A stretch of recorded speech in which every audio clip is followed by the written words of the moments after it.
Hey,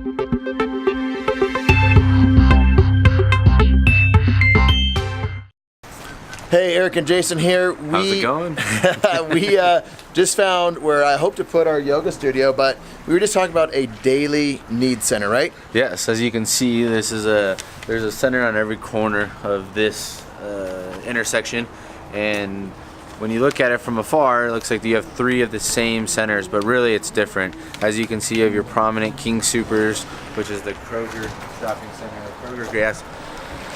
Kroger Grocer, which is basically where your daily needs is, where everyone's shopping. So you get a lot of free advertising just from people walking by. You have a Chipotle, you have a Wells Fargo, which is a bank, obviously, and then you have a Starbucks and an Einstein. So what we like about like Chipotle, you just got so much traffic going in there. Like, who's the typical, like if you had to say this is the typical person going to Chipotle, who would that be? You know, I mean, obviously during the lunch hour, you're gonna have a lot of your business people or your moms going to Chipotle in the lunch, even in afternoon or kind of after dinner.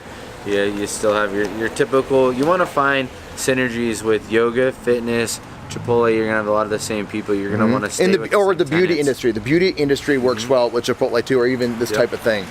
Exactly. So I mean, whenever you're looking at finding your center for your brand, you want to have like brands around you, you know. And so Chipotle, Starbucks, beauty, yoga, a lot of those have a lot of the same synergies. One of the things we were talking about earlier is when we go into a center or we're looking in neighborhoods around the center, we look at the vehicles, the types of vehicles that are parked outside of the homes around the center, and then specifically in the center. Yeah, and look at the traffic within the center. I mean, it's Saturday at about 1 o'clock, and as you can see, there's nothing but cars all around us. I mean, that's just nothing but free advertising right there. You also want to make sure you're not into a parking lot where you're fighting for parking, but at the same time, you got to have traffic. Traffic drives business, and you know that's what it takes to be successful. So when we came in here, it was easy to get in. That's one of the things I look for. One of the other centers, it was hard to get in. There's reasons why we might want that center too, but I love it when there's like, it's easy to get in, whether it's a four-way stop ideally, but what other things do you look at for ease of access into the center? Yeah, as you can see, there's 3 access points. There's a point over on University, and there's a point on Dry Creek. So that's 2 incredibly busy intersections through traffic. And having access on both sides of those, that way you can hit east and west traffic along with north and south. Eric and I were just talking earlier about making sure that you're in centers where you can hit all 4 access points opposed to just 2.